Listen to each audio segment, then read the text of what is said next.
കിടപ്പാടം സംരക്ഷിക്കുന്ന ബിൽ കൊണ്ടുവന്ന രാജ്യത്തെ ഏക സംസ്ഥാനമായി നമ്മുടെ കേരളം മാറിയിരിക്കുന്നു. അതാണ് ഞാൻ പറയുന്നത്. ഭരണ സംവിധാനങ്ങൾക്ക് മനുഷ്യരോട് ഉത്തരവാദിത്വമുണ്ടെങ്കിൽ ഇങ്ങനെയുള്ള നിയമങ്ങളൊക്കെ യാഥാർത്ഥ്യമാകും, മനുഷ്യരെ ചേർത്ത് നിർത്തുകയും ചെയ്യും. പക്ഷേ പ്രതിപക്ഷത്തിന് ആരോടാണ് ഉത്തരവാദിത്വം എന്ന പ്രധാനപ്പെട്ട ചോദ്യവും ബാക്കിയാവുകയാണ്. ഷീജ തിരുവനന്തപുരത്ത് നിന്ന് എന്നോടൊപ്പം ചേരുകയാണ് ഈ ഏക കിടപ്പാട സംരക്ഷണ ബില്ലിന്റെ വിശദമായ കാര്യങ്ങൾ സംസാരിക്കാനായി. Sheeja, good morning. ഷീജ, ഏറ്റവും നല്ലൊരു നിയമം പാസ്സായ സന്തോഷത്തിലാണ് നിൽക്കുന്നത്. ഏക കിടപ്പാട സംരക്ഷണ ബില്ല് നമുക്കറിയാം. ഇപ്പോൾ ബാങ്കിൽ നിന്നൊക്കെ ലോൺ എടുത്ത് പല സാഹചര്യങ്ങളാൽ അടയ്ക്കാൻ കഴിയാതെ പോകുന്ന ഒരുപാട് സാധാരണക്കാരായ മനുഷ്യർ നമ്മുടെ ഇടയിലുണ്ട്. പലരും ജപ്തി ഭീഷണി ഉള്ള കിടപ്പാടം പോകുന്ന അവസ്ഥയിൽ നിൽക്കുന്നതും നമുക്ക് കാണാൻ കഴിയാറുണ്ട്. ഇനി അത്തരമൊരു അവസ്ഥയുണ്ടാവുകയില്ല എന്ന് ആ മനുഷ്യരോട് ഈ നാട്ടിലെ സർക്കാർ പറയുകയാണ്. അങ്ങനെ ഒരു നിയമം കൊണ്ടുവന്നിരിക്കുന്നു. ആ നിയമത്തിലെ പ്രധാനപ്പെട്ട വ്യവസ്ഥകൾ എന്തൊക്കെയാണ് ഷീജ? ഒപ്പം തന്നെ ഉണ്ട് ഷീജ, അതിൻ്റെ മറ്റൊരു കാര്യം കൂടി, അതിനൊരു രാഷ്ട്രീയം കൂടിയുണ്ട്. ആ ബിൽ അവതരിപ്പിക്കുമ്പോൾ അതിനോട് ചേർന്ന് നിൽക്കാതിരുന്ന പ്രതിപക്ഷം ആരെയാണ് ഈ സംസ്ഥാനത്ത് അഡ്രസ്സ് ചെയ്യുന്നത് എന്ന ചോദ്യം ബാക്കി നിൽക്കുകയാണ്.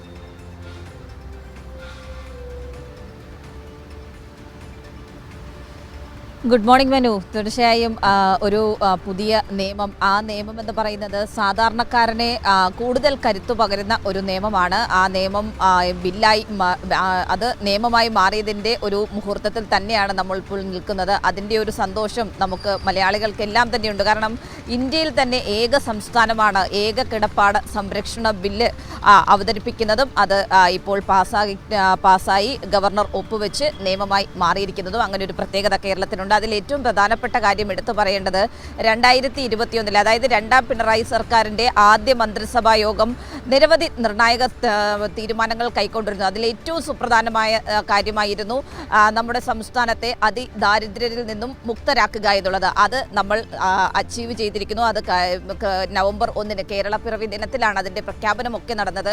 അതേ മന്ത്രിസഭാ യോഗം തന്നെ കൈക്കൊണ്ട മറ്റൊരു തീരുമാനമായിരുന്നു ഏക കിടപ്പാട സംരക്ഷണ നിയമം കൊണ്ടുവരിക എന്നുള്ള കാര്യം. അത് ആ രീതിയിൽ തന്നെ നടപ്പാക്കി മുന്നോട്ട് പോകാൻ കഴിയുന്നുണ്ട് എന്നുള്ളതാണ് ഈ സർക്കാരിൻ്റെ ഒരു പ്രത്യേകത. കാരണം നമ്മൾ എല്ലാവരും പറയും പല പ്രഖ്യാപനങ്ങൾ നടത്തുന്നു, പ്രഖ്യാപനങ്ങൾ മാത്രം നടത്തി ഒരു സർക്കാർ മുന്നോട്ട് പോകുന്നു എന്നൊക്കെ പ്രതിപക്ഷം പറയും. പക്ഷേ ഇവിടെ അങ്ങനെയല്ല. കൃത്യമായ രീതിയിൽ എന്തെങ്കിലും പ്രഖ്യാപനം നടത്തുന്നുണ്ടെങ്കിൽ അതിൻ്റെ തുടർ പ്രവർത്തനങ്ങൾ ഉറപ്പാക്കി അത് അതിൻ്റെ ഫലവത്തിലേക്ക് കൊണ്ടുവരിക, ആ രീതിയിലുള്ള നടപടികളാണ് സംസ്ഥാന സർക്കാർ സ്വീകരിക്കുന്നത് എന്നുള്ളതാണ് ഇതിൽ ഏറ്റവും പ്രധാനപ്പെട്ട കാര്യം എടുത്തു പറയേണ്ടത്. അതിൽ ഈ ബില്ലുമായി ബന്ധപ്പെട്ട് എടുത്തു പറയുകയാണെങ്കിൽ നമുക്കറിയാം നിരവധി പേരാണ് ഇത്തരത്തിൽ ഇപ്പോൾ സ്വന്തമായി ഒരു ഭൂമിയും വീടും മാത്രമുള്ളവരായിരിക്കും, ഒരു 5 സെന്റിൽ ഉള്ളിലുള്ളവരായിരിക്കും.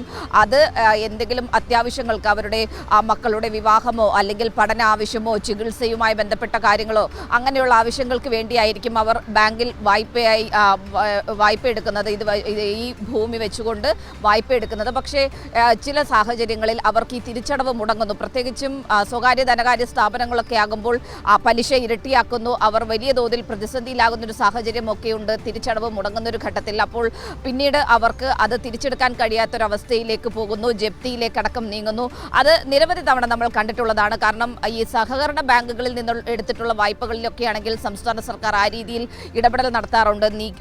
അതിൻ്റെ കാലാവധി നീട്ടിക്കൊടുക്കാറുണ്ട്, അതിൻ്റെ പിഴപ്പലിശ ഒഴിവാക്കി കൊടുക്കുന്നത്, അത്തരത്തിലുള്ള നടപടികൾ സ്വീകരിക്കും. പക്ഷേ ഈ സ്വകാര്യ ധനകാര്യ സ്ഥാപനങ്ങളാകുമ്പോൾ സർഫാസി നിയമത്തിൻ്റെ പരിധിയിൽ വരുന്ന വിഷയം ഒക്കെ നിൽക്കുന്നത് കൊണ്ട് ആ രീതിയിൽ സംസ്ഥാനത്തിന് ഇടപെടാനും സാധിക്കില്ല. ആ ഒരു പശ്ചാത്തലത്തിലൊക്കെ തന്നെയാണ് ഇത്തരത്തിലുള്ള സാധാരണക്കാരെ അവരെ ചേർത്ത് നിർത്തുക, അവർക്ക് സംരക്ഷണം ഉറപ്പാക്കുക, അവർക്കുള്ള ഏക കിടപ്പാടം അത് ജപ്തി ചെയ്ത് പോകാതെ അവർക്ക് അവരുടെ സംരക്ഷണം ഉറപ്പാക്കുക എന്നുള്ളത് കൂടി ലക്ഷ്യമിട്ടുകൊണ്ട് ഈ ഒരു നിയമം സർക്കാർ കൊണ്ടുവന്നിരിക്കുന്നത് എന്നുള്ള കാര്യമാണ് എടുത്തു പറയേണ്ടത്. ഇതിൻ്റെ ആനുകൂല്യം ആ രീതിയിൽ സാധാരണക്കാരായിട്ടുള്ളവർക്ക് ലഭിക്കുന്നതായിരിക്കും. അത് പ്രത്യേകമായ ഒരു രീതിയൊക്കെ ഉണ്ട്. ഇപ്പോൾ മന്ത്രി പി രാജീവ് പറഞ്ഞതുപോലെ തന്നെ അവരുടെ ആദ്യം അപേക്ഷ കൃത്യമായ രീതിയിൽ പരിശോധിച്ച് ഉറപ്പാക്കും. അതായത് ഇതുമായി ബന്ധപ്പെട്ടുകൊണ്ട് ഒരു തരത്തിലും സർക്കാരിനെ കബളിപ്പിച്ച് മുന്നോട്ട് പോകാനൊന്നും ആർക്കും സാധിക്കില്ല. അതിന് അർഹതപ്പെട്ടവർക്ക് തന്നെയായിരിക്കും ഇതിൻ്റെ ആനുകൂല്യം ലഭിക്കുക. അതിന് വേണ്ടിയിട്ടുള്ള വിവിധ തലങ്ങളിലുള്ള പരിശോധനകളടക്കം പൂർത്തിയാക്കിയായിരിക്കും സർക്കാർ ഇതിൻ്റെ ഗുണഭോക്താക്കളെ കൃത്യമായ രീതിയിൽ കണ്ടെത്തി നടപടി സ്വീകരിക്കുക എന്നുള്ള കാര്യമാണ്.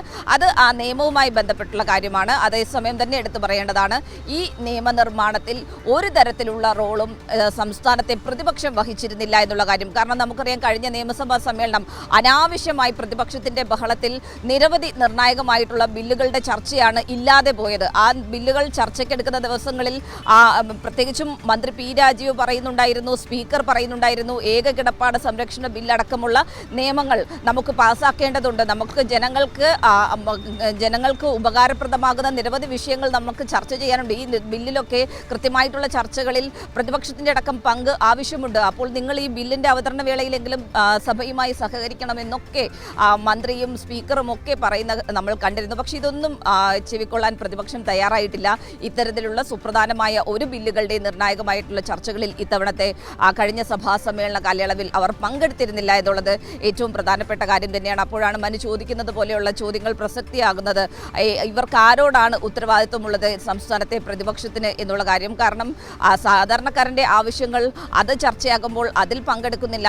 അതിദരിദ്രമുക്തമായ സംസ്ഥാനം, അത് അത്തരത്തിൽ ഉള്ള ആൾക്കാരെ ഒരു അവഗണിക്കപ്പെട്ട അല്ലെങ്കിൽ ചിലർ ജീവിച്ചിരിക്കുന്നു എന്നുള്ളതിനുള്ള തെളിവ്, അവർ ജീവിച്ചിരിക്കുന്നതിനപ്പുറത്തേക്ക് ഒരു രേഖകളുമില്ല, അവരെയാണ് ഒരു പുതുജീവിതത്തിലേക്ക് സർക്കാർ കൈപിടിച്ചു കൊണ്ടുവന്നത്.